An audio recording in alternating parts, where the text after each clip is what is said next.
Hey guys, welcome to my channel. If this is your first time here, make sure you hit that like and subscribe button, and if this isn't your first time here, welcome back. This is my very first time making a crochet wig or doing really anything with a hot water set, so I watch some YouTube videos just like you guys. And this is a prime example of how you watch videos on YouTube and it comes out nothing like you thought it would. So I hope you enjoy my DIY crochet wig fail. Things you'll need: a braided wig cap. This is really cool because it already has cornrows attached to a wig cap, making it so easy to install crochet braids.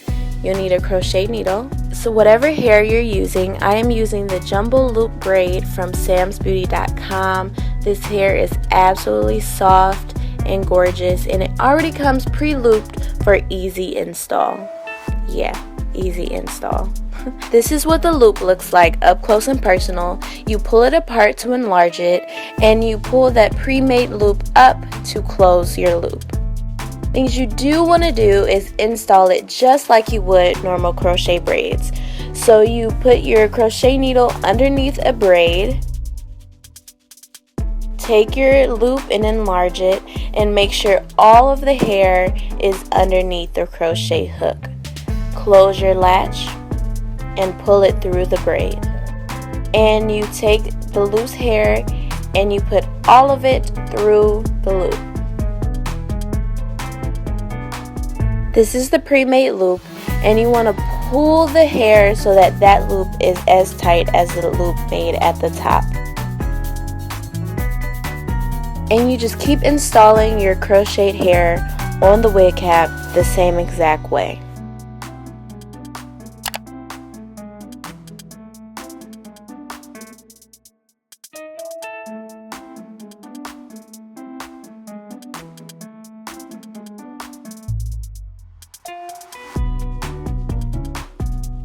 This is what it looks like after I installed 7 packs of the hair. It's so long and so full, and it's very, very soft.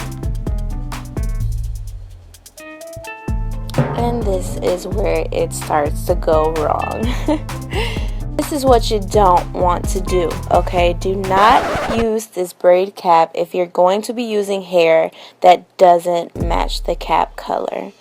I put it on and it is a lot of hair. Yeah, wow is right. But it would look so much better if the color of the hair matched the color of the cap. But I decided to keep going because maybe, just maybe, I could fix it. So you want to section off pieces of hair so that you can get to the hair underneath. You want to take a section and brush it out, and then begin to style it. This is what you don't want to do. Do not braid this hair. If you do braid it in smaller sections, but I would suggest doing twists or perm rods or flexi rods. The braids just didn't work. Also, while you're styling this hair, make sure you use a mousse or some kind of product to minimize frizz, because I'm braiding it and I'm thinking it's gonna come out so great, and once I took them down, the frizz took over. So don't braid, twist, flexi rod, or perm rod. But of course, I just kept on braiding. This is what it looks like once it was completely braided.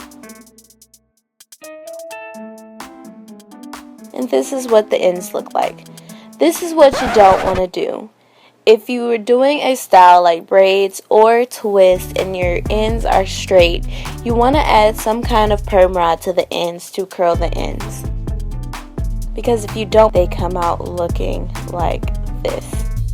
You won't have to worry about this if you do flexi rods or perm rods. Once it's all dry, I begin to take it down, and like I said before, it didn't look bad, but once I started separating the sections, the frizz took over. And if I would have twisted it or braided it with mousse, this would have minimized on the frizz.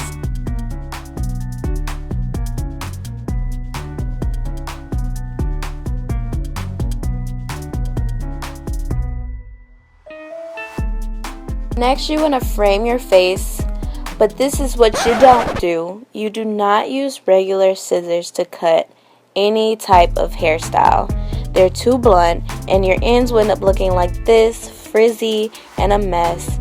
But of course, I just kept on cutting. Then I decided that the concealer, lots and lots of concealer, would cover up the black part. This is when I realized there was no going back. Then I decided that if I made the roots black, it would blend with the cap better. And this would have been a good idea if this temporary hair color didn't dry chalky on this kind of hair. Then I decided to go back over it with concealer, like, girl, put the concealer down, big fella. It's not working, big fella. I used 7 packs of this hair, and I got this from SAMSBEAUTY.com. SAMSBEAUTY.com is one of my favorite websites to get hair and wigs and things like that from. So I'll leave the link down below to this cap, this hair, and also just the general SAMSBEAUTY.com website. So make sure you go check that out.